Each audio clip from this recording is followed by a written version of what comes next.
First of all, let me start by congratulating NCHD as well as IRC, their leaderships, and especially the people in the field who worked day and night for this survey that we are launching, the report that we are seeing being launched today. इसको उठा लेंगे।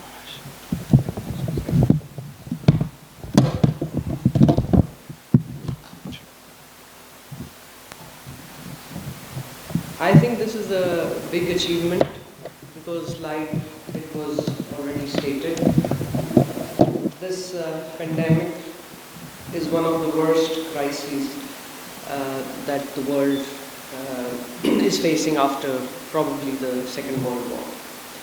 And while when the pandemic broke out and everybody was busy trying to grapple with how to handle it, health authorities in their own fashion, and the economists people dealing with the economy of the country in their own fashion, we in the education system. So there had to be some organization or some entity which would assess the effects of the pandemic, and then the responses, and then how useful were the responses. So I think this is the first step. I haven't gone through it, I just glanced through the pages and what the presentation told us about the report. But I'm sure this is going to be a very useful document for various sectors of our public sector and our private lives, because I don't think there's any aspect of life that has remained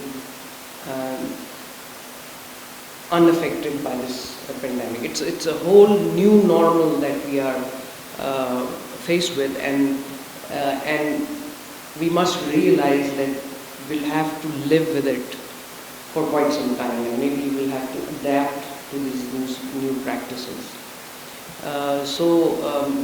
In this manner, this report will prove very useful.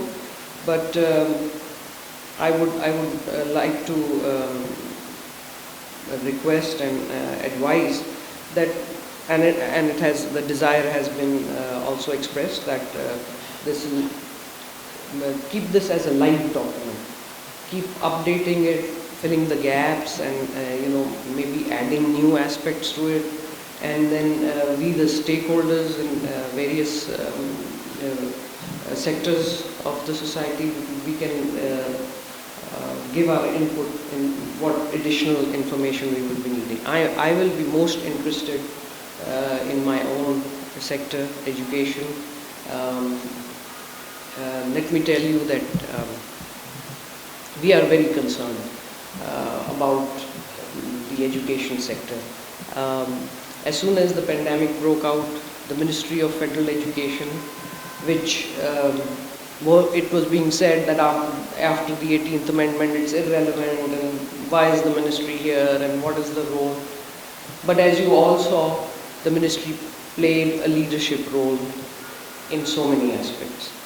Within 15 days of the lockdowns, the tele-school went on air.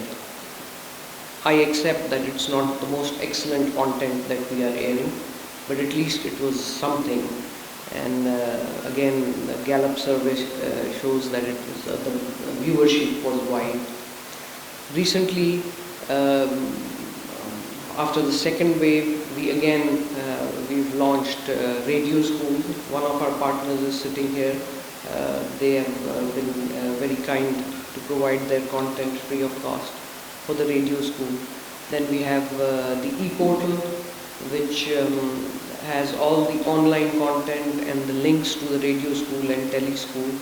And we have established a permanent distant learning wing in our ministry. We have a long way to go, but we have started proceeding in that direction. So this report and its findings are going to prove very helpful.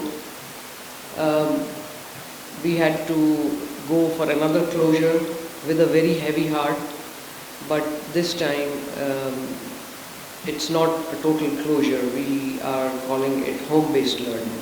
So in the places where there is connectivity, it's online education. The teachers and staff are supposed to attend the schools and colleges and universities. In the far-flung areas where there is no connectivity, we have given the provinces the leeway to plan and have the local arrangements that they can call the kids in a staggered manner and give assignments, and then they can, so that they are in touch with their education. So we are trying best to deal with the crisis. The private sector has been badly hit. We are working on a support package for the low fee charging schools who have been the worst hit, and their teachers who have been laid, most of them have been laid off. So it's going to be a financial package. And then we are also planning some kind of connectivity support in the far-flung areas, so that people find it easier to go for online education and online learning.